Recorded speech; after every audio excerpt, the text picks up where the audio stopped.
Mesdames, Messieurs, bonjour. Nous allons parler aujourd'hui du cœur de votre business, vos clients. Nous avons invité des experts qui vous diront tout de leurs nouvelles attentes pour vous aider à adapter votre stratégie. Mais avant de rentrer dans ce sujet, je voudrais remercier chaleureusement le lycée Fresnel et tout particulièrement messieurs Grandin et Bonne qui sont professeurs de communication et de marketing dans ce lycée et qui ont amené donc 90 élèves de deuxième année de BTS dans notre public. Bienvenue à tous. Alors, on va vous dévoiler ce matin les secrets de l'enchantement client. C'est le fameux effet waouh qui va non seulement faire entrer les consommateurs dans votre magasin, les fidéliser, mais aussi en faire des ambassadeurs de votre point de vente. J'ai l'honneur de recevoir Guillaume Gauzet, directeur stratégie de l'agence Sagaz & Partners. Bonjour Guillaume, merci d'être avec nous ce matin. Diana Derval, président et directeur de la recherche du cabinet Derval Research. Bonjour. Bonjour. Bonjour Diana. Et Antoine Glinatsis, qui est cofondateur de Spacer, un des salons de coiffure indépendants les plus réputés de Paris et qui vous dira tous ses secrets. Merci Antoine d'être avec nous. Alors Monsieur Gauzet, jusqu'ici on parlait de satisfaction client, les commerçants voulaient satisfaire leurs clients. Aujourd'hui on parle d'enchantement client. Pourquoi la satisfaction ne suffit plus aujourd'hui ? La satisfaction ne suffit plus parce qu'on est aujourd'hui face à un client beaucoup plus exigeant. Je vous ai ramené une petite photo, un petit photomontage, de dire qu'auparavant on avait quand même des exigences bien claires et qui sont exacerbées aujourd'hui dans une société où tout va plus vite et où l'argent est de plus en plus compté.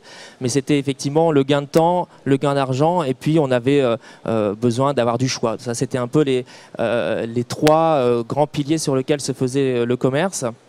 Alors, comme je disais, aujourd'hui, ces trois piliers sont encore plus forts parce que les gens, essentiellement à cause d'Internet, n'ont plus envie d'attendre. Ils ont tout disponible sous la main, 24 heures sur 24. Dans leur lit, ils peuvent commander un pull qui est disponible qu'au Pérou. Et puis, effectivement, avec la crise, le gain d'argent est encore plus important. Mais ce qu'on voit, c'est qu'au-delà de ces trois grandes attentes, d'autres se sont greffés parce qu'on est dans ce consommateur hyper moderne qui, lui, veut tout de suite. Donc l'hyper immédiateté, elle est patente. Il a besoin de savoir d'où vient ce qu'il mange, ce qu'il consomme. Et donc on est dans un souci de savoir et l'origine, mais aussi la qualité. Hein, on le voit bien avec la traçabilité de tout ce qui est dans l'agroalimentaire. Il y a un souci de mieux vivre, hein, on est revenu de cette hyper excitation et on a envie aujourd'hui d'un peu plus de confort. Et puis tout ce qui est qu'on a appelé la simplexité, qui est un mot un peu barbare, mais qui est pour dire qu'aujourd'hui, même quand quelque chose est compliqué, le consommateur a envie que ce soit expliqué de façon très simple. On n'a plus envie des grands discours de marque, on est dans une défiance de toute façon à l'égard de la marque, oui. Voilà, donc les marques n'ont plus la même écoute qu'il y a quelques années, et ça c'est vraiment important. Et du coup, ce que nous on met vraiment en avant, c'est d'être chez quelqu'un. Vous le verrez un peu par les exemples qu'on a amenés. C'est qu'aujourd'hui, d'un magasin à un autre, et notamment dans l'optique, on a envie de sentir une personnalité spécifique d'un point de vente à un autre, qu'on retrouve la touche soit de la marque, soit du fondateur, pour sentir une personnalité spécifique. Alors qu'est-ce que ça donne dans le concret ? Est-ce que vous pouvez nous citer quelques exemples ? Alors, je vais vous montrer quelques exemples, mais effectivement, avant, vous voyez, nous, notre conviction à l'agence, c'est que bien évidemment, le magasin, il va continuer à exister. Ça, c'est une grande préoccupation de beaucoup de nos clients, c'est de savoir demain, est-ce que mes points de vente vont disparaître puisque je peux tout avoir sur Internet. Et vous le voyez même dans l'optique aujourd'hui, il y a pas mal de petites marques, mais qui vont grandir, qui se sont développées sur Internet. Oui, enfin, hier, on a eu effectivement toute une après-midi consacrée à l'Internet et on a vu que c'était vraiment les modèles cross-canaux qui émergeaient et que les magasins physiques ont encore de beaux jours apparemment devant eux. Exactement. J'étais pas là hier, mais ça tombe bien parce que c'est notre propos de dire que justement le cerveau droit, qui est celui qui normalement est plus sur l'émotionnel, il va être encore plus sollicité dans les points de vente. Hein. On va être sur cette notion de plaisir, d'expérience, de sensationnel. D'où l'importance de ce réenchantement des waouh effects dont on va parler après, de créer une scénarisation. Et puis de l'autre côté, le cerveau gauche, qui est un peu plus rationnel et cartésien, lui sera plus matérialisé sur Internet, où on viendra chercher de l'information, on pourra comparer les prix. Mais bien évidemment, c'est très dichotomique. Et l'idée, c'est que les deux fonctionnent ensemble, et on le voit bien avec toutes les nouvelles technologies sur point de vente qui viennent aider justement à l'achat, et comment aujourd'hui on arrive aussi à mettre un peu d'émotion sur le web. Donc quelques exemples après les 4 convictions que je pense sont nécessaires demain pour réenchanter un peu l'expérience client. C'est d'abord, avant tout, avant de faire du wow effect, il faut avoir une marque forte, une marque puissante, une marque qui soit justement distincte des autres. Et on le voit par exemple, Caudalie, qui est une marque de cosmétiques, elle a vraiment dans ses fondements une personnalité propre, un concept spécifique, et c'est ça sur laquelle elle joue pour se différencier de toutes les autres marques de cosmétiques. Après, on verra aussi des exemples pour exagérer l'expérience. Là, on est vraiment dans le wow effect. Ce qui est important aujourd'hui pour nous, c'est aussi de souligner le fait que sans relation client différente, sans contact, et ça c'est dans vos mains demain dans un magasin, c'est là que ça va se jouer. C'est dans le service, dans l'approche, dans l'accueil, et c'est vraiment une grande partie du succès de demain. Oui, parce qu'en fait, excusez-moi, je vous coupe, mais plus Internet se développe, on a l'impression qu'Internet déshumanise les relations entre les commerçants et les consommateurs. Et en fait, plus les consommateurs, finalement, auront besoin de cette relation humaine et de chaleur. Complètement, on est dans un retour évident de la proximité, alors qu'elle soit une proximité géographique. On a envie d'avoir son petit primeur près de chez soi. On le voit avec toutes les grandes marques de distribution, que ce soit Carrefour, Express, que ce soit des Auchan, etc., qui sont venus avec à 2 pas notamment. On a besoin de cette proximité géographique, mais aussi d'une proximité relationnelle, émotionnelle. On a envie de retrouver du contact avec son commerçant du coin, de rencontrer des gens de son quartier quand on va faire les courses. Et ça, c'est vraiment une tendance de fond. Donc si on regarde quelques exemples rapidement, les marques fortes, j'en ai cité une, mais j'aurais pu citer aussi Kiko, qui par exemple en maquillage a vraiment réinventé un peu avec un concept fort. Sinon, je vous ai amené un petit exemple de marque, voilà, Kiehl's, que vous connaissez encore dans la cosmétique, qui là aussi raconte une histoire. Et c'est ça qui est important dans des marques fortes, c'est des marques à histoire qui vont justement déployer aussi en point de vente des preuves concrètes de cette histoire. Donc quand vous êtes dans un point de vente Kiehl's, vous allez toujours retrouver les mêmes éléments constitutifs, que ce soit la blouse blanche qui veut dire scientifique, que ce soit le mur de briques qui veut dire New York, mais la Harley Davidson, on va retrouver le squelette, etc. Et selon les points de vente, la marque va se distiller 1, 2, 3 ou 4, ou la totalité de ces signes qui signifient Kiehl's, la marque Kiehl's. Alors cette notion de marque, effectivement, elle est quand même valable pour les magasins indépendants, parce qu'ils peuvent transformer le nom de leur magasin en marque. Complètement, complètement. Ça veut dire que là, Kiehl's le fait à une échelle industrielle, mais quand je parlais d'être chez quelqu'un, on n'est jamais autant que chez quelqu'un que chez un individuel. Donc les indépendants qui réussissent à créer une vraie ambiance, une vraie atmosphère, demain pourront aussi eux-mêmes, si ça plaît aux consommateurs, l'industrialiser, si je peux dire, et donc le développer.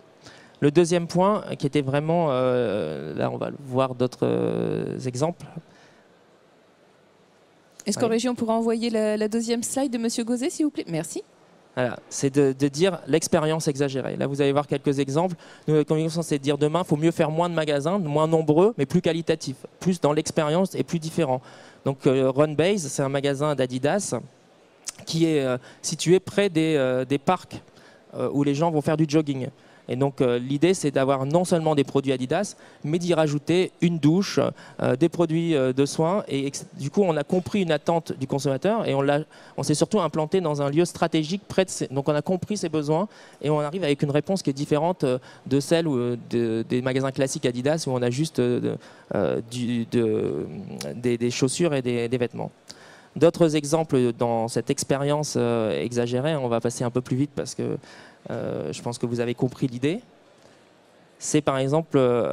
c'est quel point de vente ça? Alors ça s'appelle State Farm et c'est le concept Next Door et c'est à Denver je pense et c'est une compagnie d'assurance. Donc là c'est pour vous montrer à quel point on peut casser les codes et là on a bien évidemment une différence entre quand on va chez AXA dans son bureau d'assureur et là quand on est dans un côté beaucoup plus ludique, on retrouve la proximité, hein, on comprend bien que tout le monde peut participer, raconter son histoire, écrire sur le tableau.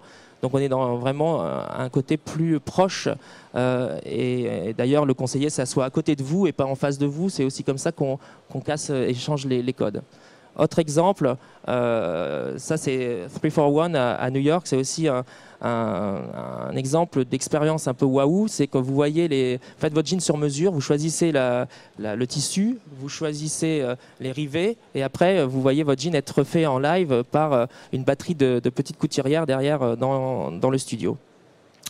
Autre exemple, c'est Italie. Alors, ça existe à Milan, mais ça existe aussi, il y en a un grand, encore une fois, à New York. Là, on est vraiment dans la trattoria italienne. Et ce qui est intéressant ici, c'est de montrer qu'on peut le faire à grande échelle. Créer une expérience, c'est souvent facile de le faire dans un petit magasin où ça va être basé justement sur une scénarisation et du relationnel fort. Ce qui est souvent le cas des opticiens, qui Exactement. ont des surfaces pas très grandes. Mais aujourd'hui, il y a des grands magasins d'optique, on en voit sur certaines chaînes, et c'est plus dur de créer une... Donc là, on voit que ça marche très bien à force de scénarisation et surtout de relationnel. Il y a 7 restaurants dans ce lieu avec chacun une thématique différente. Alors, moi, mais mieux, je vous parlais justement de la relation client, du côté, et là, c'est l'exemple classique, mais vous avez tous, j'imagine, un iPod, un iPad, et Apple, c'est quand même le premier à avoir casser les codes aussi de la relation client.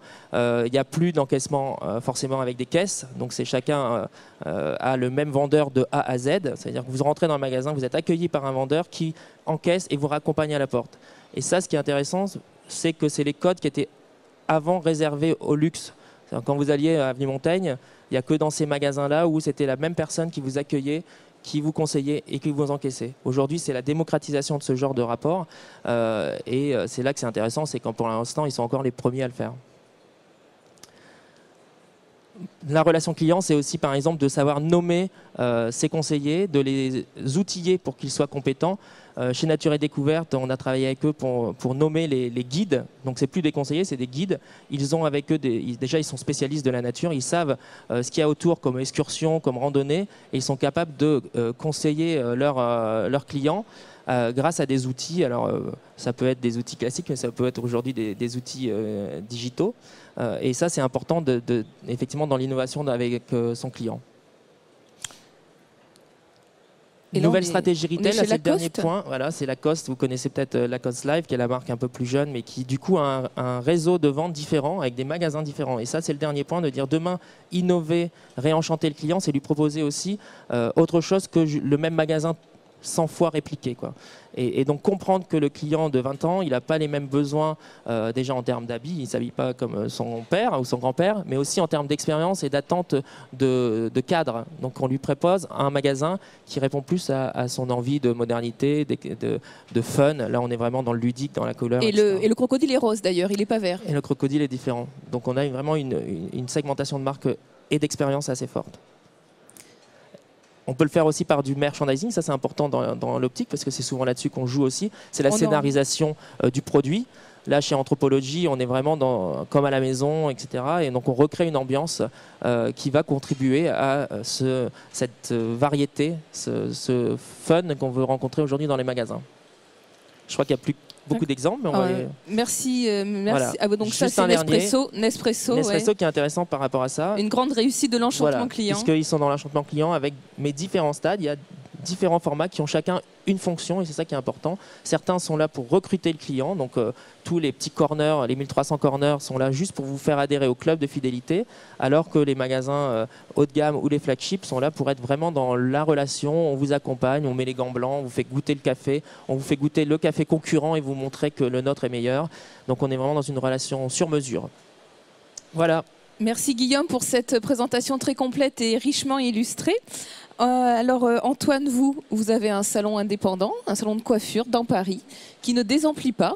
Donc effectivement, on a vu les stratégies de marque et on peut voir ce que vous faites. Vous déclinez ces principes dans votre salon qui est situé dans le Marais à Paris. Oui, j'ai eu la chance d'ouvrir et de reprendre un salon de coiffure dans Paris, dans le quartier du Marais. Et j'ai voulu aller un petit peu plus loin aussi. Et moi, je voudrais vous poser une question avant tout. Quelle est la place la plus importante dans un commerce? La caisse? La réception. Voilà. C'est là que commence l'enchantement client. C'est là, vous avez quelques secondes pour enchanter la cliente. Donc, vous êtes jeune et je suis content de voir que ce public est jeune parce que effectivement, Jusqu'à quel âge pouvez-vous être un apprenti? Je pense qu'il n'y a pas d'âge. Voilà, il n'y a pas d'âge. Jusqu'à la fin de votre vie, vous allez être des apprentis. Et c'est la philosophie de Spacer, c'est justement ça, l'enchantement client. Quand on rentre dans notre salon de coiffure, d'abord, c'est la première des choses.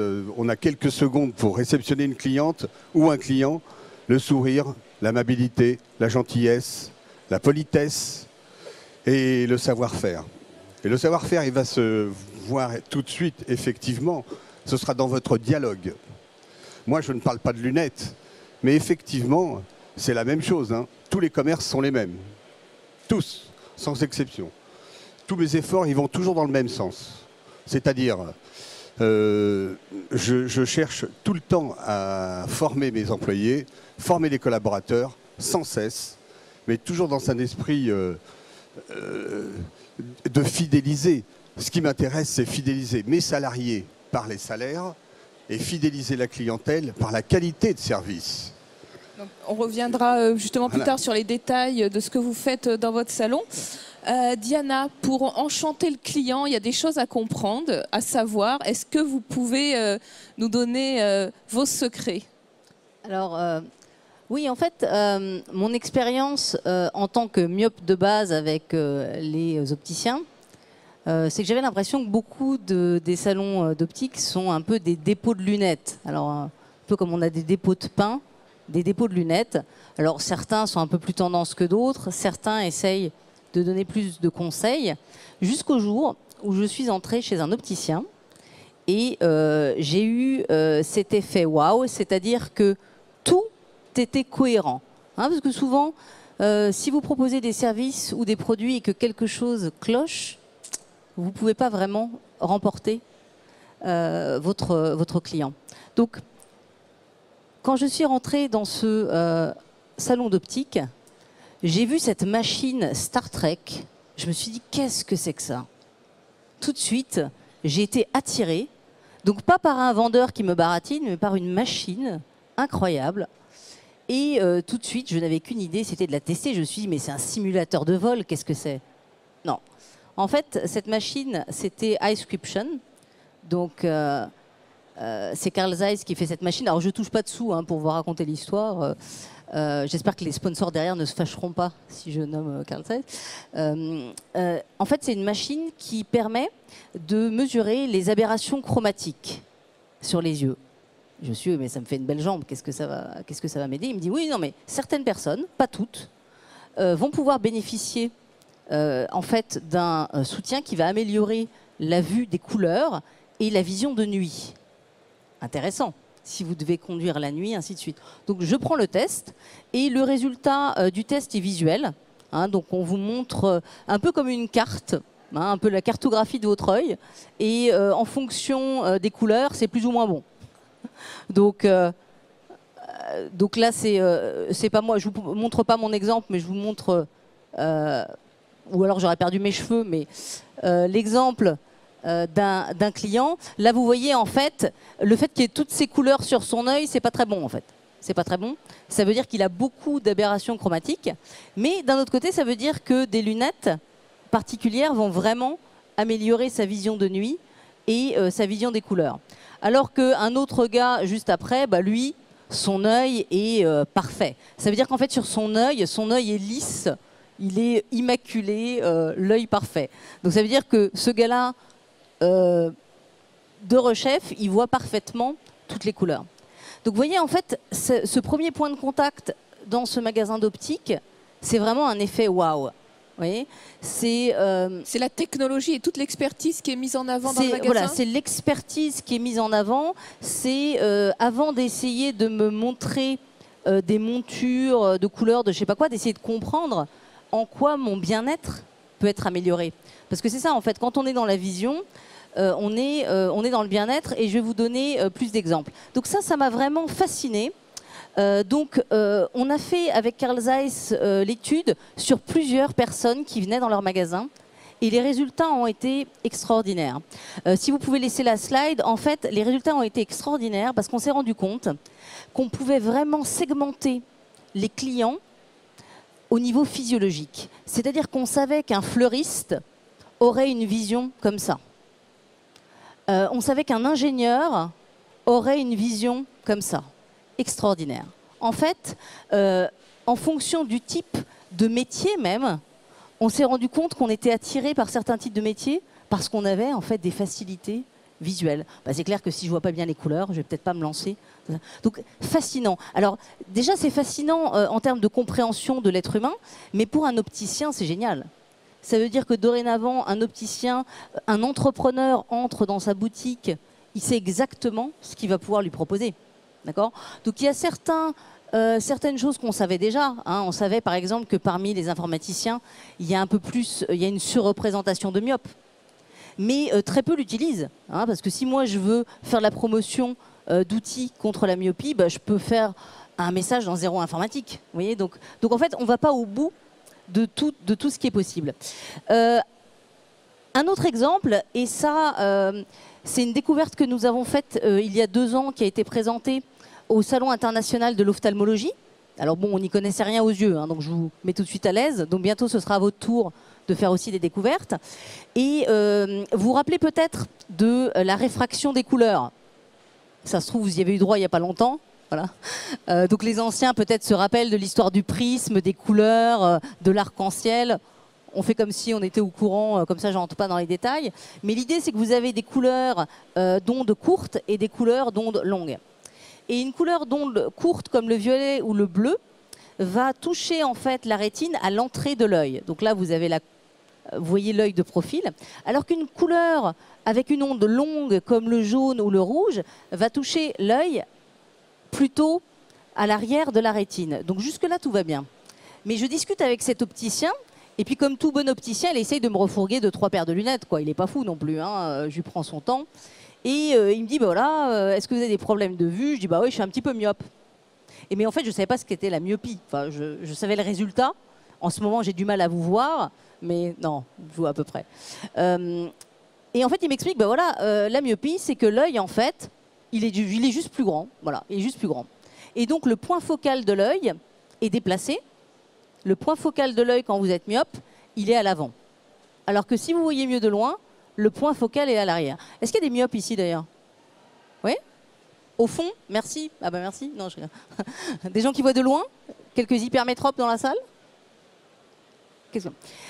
Et en voyant ça, je me dis, mais c'est extraordinaire. Donc en fait, ça veut dire que si je suis myope, une couleur comme le bleu ou le violet va toucher ma rétine exactement sur mon point focal. Ce qui veut dire que je n'ai pas besoin de tendre mes muscles oculaires pour voir cette couleur. Donc c'est une couleur relaxante. Alors que le rouge, c'est comme une baffe dans ma tête parce que je dois tendre le muscle oculaire pour voir cette couleur. Et si vous êtes hypermétrope, c'est exactement le contraire. C'est-à-dire que le rouge va vous détendre alors que le bleu, ou peut-être mon chapeau, va vous offenser. Alors je vous donne une démonstration. Alors si vous faites attention, ne fixez pas ça trop longtemps. Mais là, typiquement, votre œil est en train de faire le yo-yo entre une couleur d'onde courte comme le violet et une couleur d'onde longue comme le jaune. Donc au début, j'habite à Amsterdam, je pensais que c'était que dans les coffee shops là-bas que ça faisait cet effet-là, mais j'ai testé que ça marchait aussi dans d'autres pays. Mais concrètement, au niveau du salon d'optique, on en fait quoi? Eh ben, un opticien, Carl Zeiss, a dit, mais c'est génial. Il a décidé en fait de faire une campagne pour recruter de nouveaux clients. Et il a envoyé une carte, donc il a fait sa zone de chalandise, il a fait du boitage. Et on a fait une carte d'une couleur bleue d'un côté et rouge de l'autre côté. Et alors c'est un Belge, hein. Donc c'est New Optics en Belgique. Et ce qui est marqué en flamand, c'est que du côté bleu, il est marqué « Si vous préférez ce côté, il est possible que vous soyez myope, parlons-en ». Et de l'autre côté, il a marqué « Si vous préférez donc le côté rouge, il est possible que vous soyez hypermétrope, parlons-en ».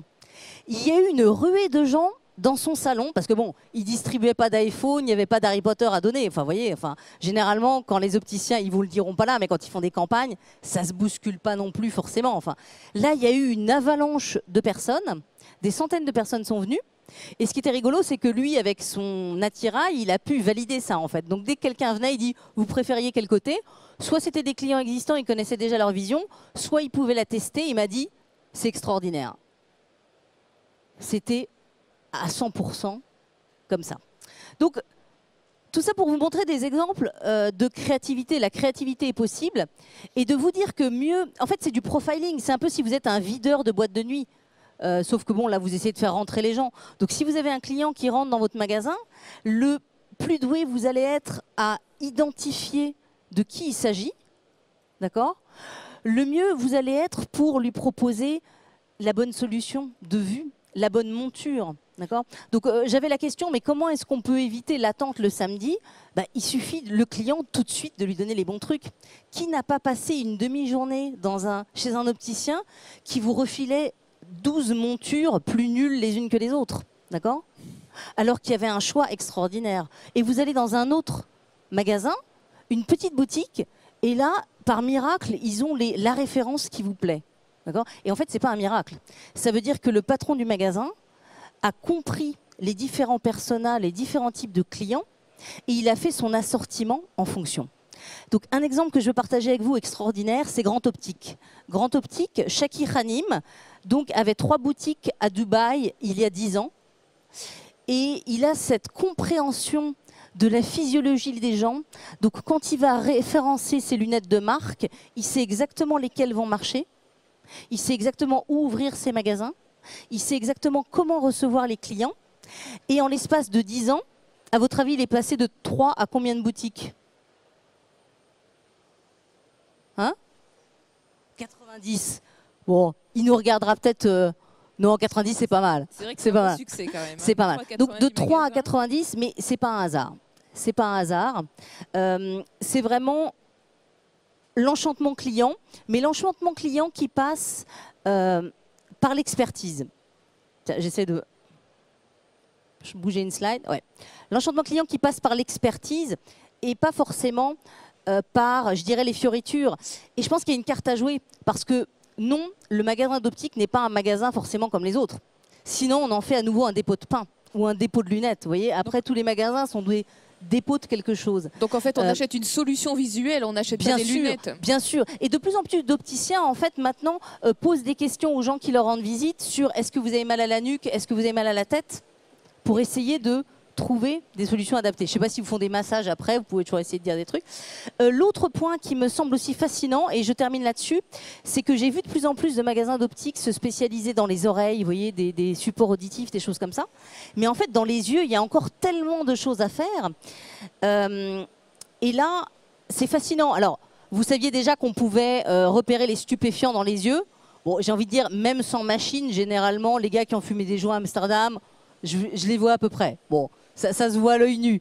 Mais maintenant, on peut même détecter des choses comme le diabète, pré-Alzheimer, le cholestérol. Donc imaginez en fait que cet opticien pourrait remplacer le labo d'analyse à terme. Enfin, c'est extraordinaire. Donc je pense que vous avez un bel avenir devant vous. Donc si vous avez aimé ce que je vous ai dit, il y en a plus dans ce livre-là. Et si vous avez des questions, parce qu'on n'aura peut-être pas le temps de tout traiter maintenant. Non, d'autant que j'ai des points sur lesquels je voudrais revenir. Diana, vous avez parlé de l'importance de l'offre. Guillaume, est-ce qu'aujourd'hui l'offre, elle doit être la plus généraliste possible pour qu'il y ait un choix maximum, ou au contraire, elle doit être bien précise, bien segmentée ? Moi, je pense évidemment qu'on est dans des logiques très différentes. On parlait des grandes surfaces versus les petites boutiques. Il y a une logique forcément de place qui va se poser. Mais aujourd'hui, on arrive dans du commerce de précision. Je l'ai évoqué un tout petit peu tout à l'heure. Mais évidemment, la connaissance du client, elle est, que ce soit d'un point de vue marketing, donc ses attentes, les tendances, les modes, etc., que d'un point de vue plus physiologique, elle est patente. C'est-à-dire qu'aujourd'hui, on va arriver, un client ne veut plus voir même dans un même magasin des offres qui sont complètement différentes de son univers. Donc on va vraiment arriver à des magasins qui, grâce notamment à toutes les techniques de réassort et la rapidité du pack-office, vont permettre d'avoir des offres de précision. On peut commander des séries courtes maintenant en quelques jours, faire des modèles sur mesure, la personnalisation. Tout le monde connaît les magasins Nike, ID qui jouent complètement là-dessus, sur comment je personnalise mes baskets en 3 clics. On est complètement dans cette demande d'une offre sur mesure. Alors Antoine, vous, dans votre salon, vous coiffez de 7 à 77 ans, je dirais. Oui. Et vous accueillez tous les styles, du plus branché au plus classique. Vous avez au contraire donc une offre très généraliste, c'est là-dessus que vous jouez. Absolument, c'est là-dessus qu'on joue. Et je voudrais revenir juste sur ce que disait Madame. Et dans notre métier, nous avons fait de la morphopsychologie. Et la morphopsychologie, c'est l'étude, on en est même arrivé à faire de la morphocoiffure, c'est l'étude du visage. Et je pense que dans votre métier, vous l'avez déjà fait. Hein, mais Ils font surtout du visagisme, les étudiants en optique. Ouais, peut-être. Mais moi, j'irai encore plus loin. C'est vrai que si vous rentrez dans un centre d'optique et puis vous me sortez des lunettes rondes alors que j'ai un visage carré, serré, fermé, éclairez-moi, faites-moi voyager. Donc tout ça, c'est encore une étude, c'est ce que je reviens sur ce que je disais tout à l'heure. On est tous les jours des apprentis, on le sera toute notre vie, et c'est ça. Dans notre salon de coiffure, nous, c'est autre chose, mais c'est surtout pour revenir sur les temps modernes. Nous sommes dans un quartier hyper branché, et effectivement, notre salon, il est dans une tendance. Nous avons un bar, nous avons une réception qui est très, très, très accueillante. Et ça aussi, il faut y penser. Dans notre quartier, dans le Marais, tous les optiques se font aussi, où il y a énormément de bars. Et j'ai trouvé que l'idée était très intéressante. Et ça permet aussi d'optimiser le temps d'attente, puisque ça, c'est un vrai problème pour les commerçants, et Absolument. notamment les opticiens qui, le samedi, enfin, entre autres, doivent faire face à un fort flux de clients. Donc vous avez mis un bar, vous offrez un petit café, vous offrez... Absolument, on va même plus loin.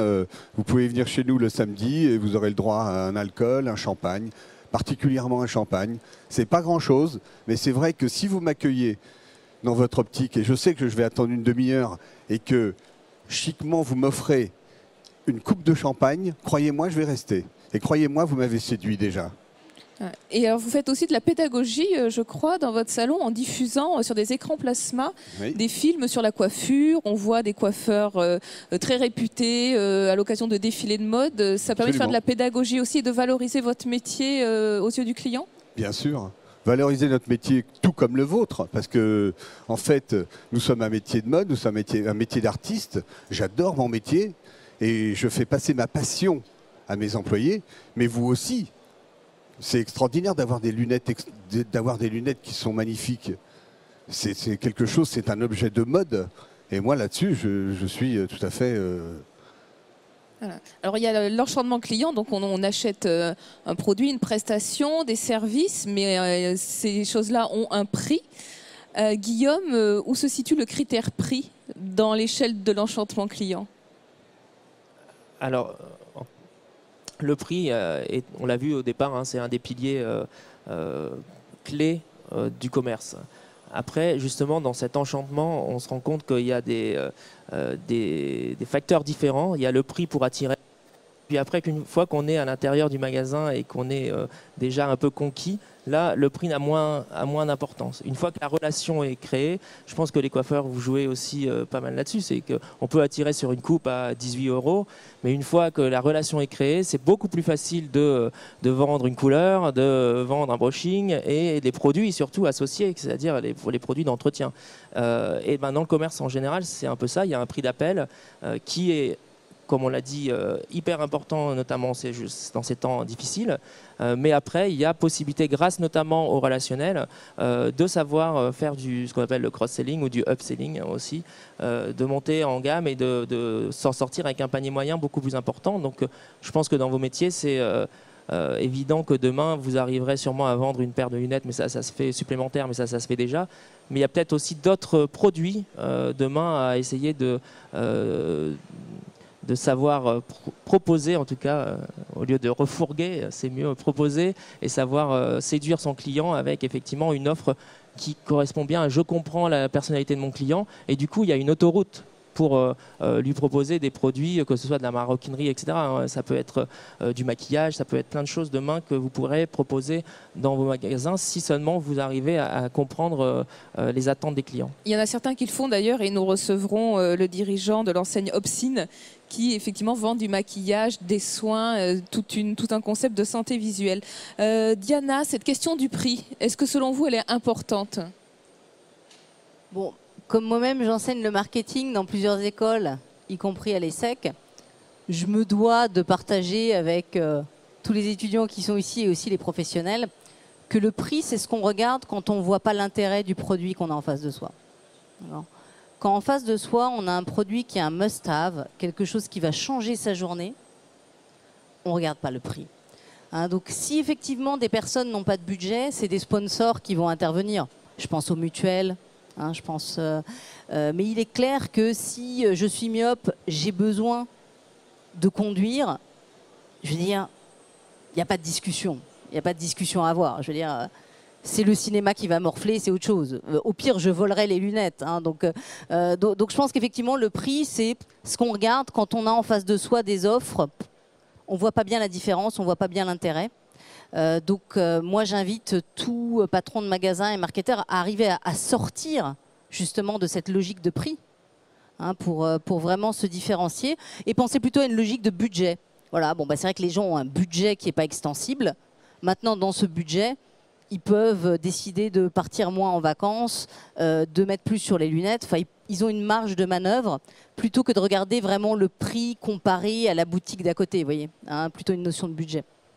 Antoine, vous pratiquez des prix un peu supérieurs au marché moyen de la coiffure. Comment vous les justifiez ? Eh bien, moi, je me suis intéressé aux causes de la crise. Et c'est vrai que je me suis posé de milliers de questions. Alors j'ai fait des promotions, comme tout le monde, parce que l'inévitable est là. Mais en tous les cas, hors de question quand même de brader notre travail. On a un travail d'artiste et il est hors de question de le brader.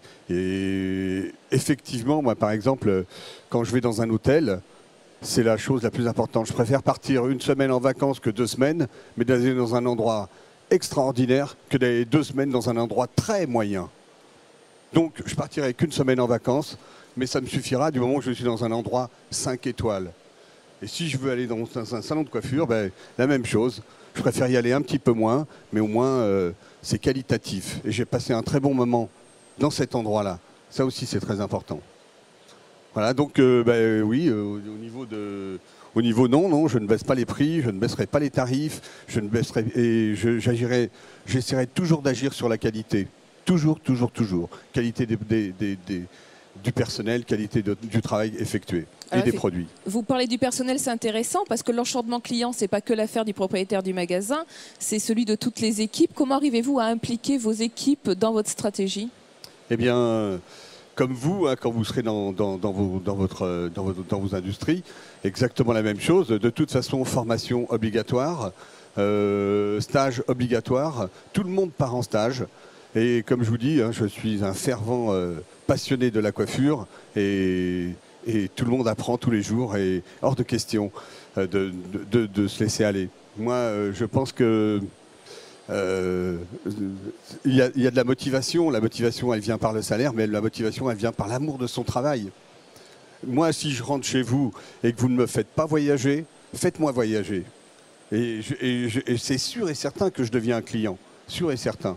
Mais si vous êtes entre deux et puis que je ne ressens pas ce plaisir d'être avec vous, je m'en irai. Donc voilà. Donc c'est vraiment la notion de plaisir qui permet de justifier un prix un peu supérieur. Ils sont un peu en pourcentage, vos prix sont supérieurs de combien la moyenne ? Je dirais que c'est 10% plus cher que dans un autre salon de coiffure, mais c'est pas si excessif que ça. Et donc c'est dès l'entrée du magasin qu'il faut faire comprendre aux clients qu'il va peut-être payer un peu plus cher, mais qu'il aura le service qui va avec. Absolument. La première seconde, vous avez 1 seconde pour le séduire. S'il est séduit, sincèrement, comme je disais, ça ne le gênera pas du tout de payer un tout petit peu plus cher. Donc c'est une notion de prix juste et non pas de prix bas. Voilà, tout à fait. D'accord. Merci messieurs, dames pour votre participation et ces précieux conseils qui j'espère serviront à tous nos auditeurs pour créer l'enchantement client dans leur magasin ou futur magasin. On a vu que finalement de la satisfaction client à l'enchantement client, il n'y a pas beaucoup de pas à franchir et que ça ne demande pas forcément un lourd investissement financier puisqu'on peut quelques écrans plasma, un sourire, de l'empathie, ça peut suffire. On va voir tout de suite comment décliner ces principes dans les points de vente d'optique avec des experts de notre secteur cette fois. Rendez-vous dans quelques instants sur Acuité TV pour partir à la conquête du porteur de lunettes ou de lentilles.